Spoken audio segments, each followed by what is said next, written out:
रसस्वादमध्ये आपलं स्वागत आहे। आज आपण बघणार आहोत कमीत कमी साहित्यामध्ये एकदम चविष्ट अशी कच्च्या केळीची कापं। त्यासाठी लागणारे साहित्य बघूया। छोटे 3 चमचे मिरची पावडर, ही काश्मीरी मिरची पावडर आहे। चवीनुसार मीठ, पाव चमचा हळद। यामध्ये तुम्हाला धना पावडर किंवा जिरा पावडर वापरायचं असेल तर तुम्ही वापरू शकता। पाव किलो कच्ची केळी। आता आपण याची साल काढून घेणार आहोत। पहिल्यांदा आपण हे देठ कापून घेऊया।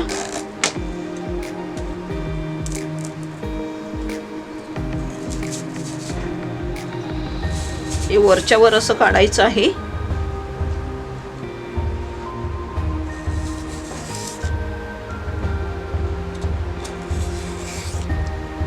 अशी सर्व सालं अशी वरच्या वर काढायची। जसं आपण केळं सोलून खातो तसं सोलायचं नाही आहे।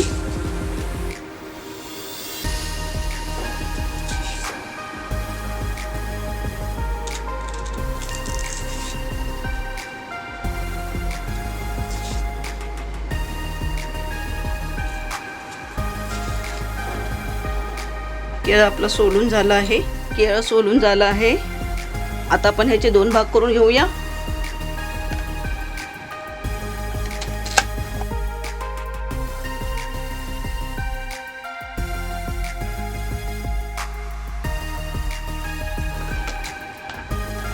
एवढी जाड आपण कापा करून घेणार आहोत आणि कापा केल्यानंतर आपण पाण्यामध्ये टाकायची आहे, नाहीतर ती काळी पडतात। अशा प्रकारे सगळ्या केळ्यांची आपण अशी कापा करून घेणार आहोत।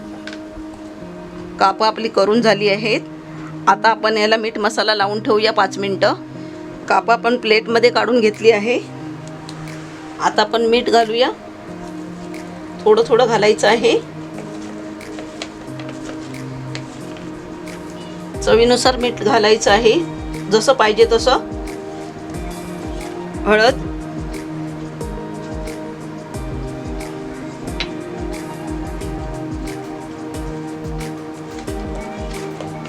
थोडीशी हळद अजून घालूया। आता आपण थोडा थोडा मसाला घालणार आहोत।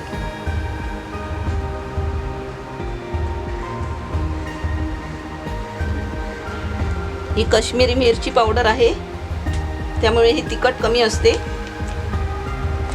हळद, मीठ, मसाला आपला लावून झाला आहे।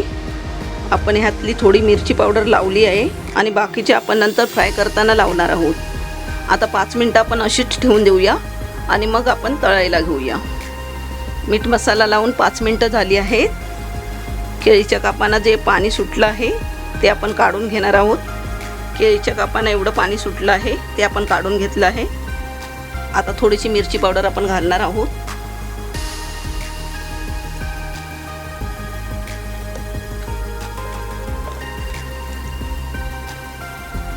मसाला लावून झाला आहे। तुम्हाला ह्यामध्ये बेसन वगैरे वापरायचं असेल तर तुम्ही वापरू शकता। बेसनपेक्षा अशीच खूप छान लागतात। पॅनमध्ये 1 चमचा तेल घातलं आहे। तेल गरम झालं आहे। केळ्याची कापं घालून घेऊया।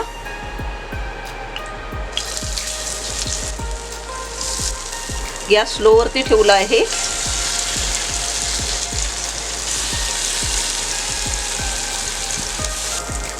कापा पॅनवरती घालून झाली आहे।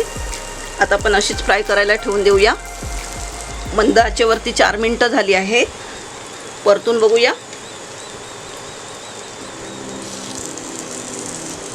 फ्राय झाली आहे। अशी सर्व परतून घेऊया। कापा सगळी परतून झाली आहे। आता अशीच फ्राय होऊन दे। परतल्यानंतर 4 मिनिटं झाली आहे। आता आपण दुसऱ्यांदा परतून घेऊया।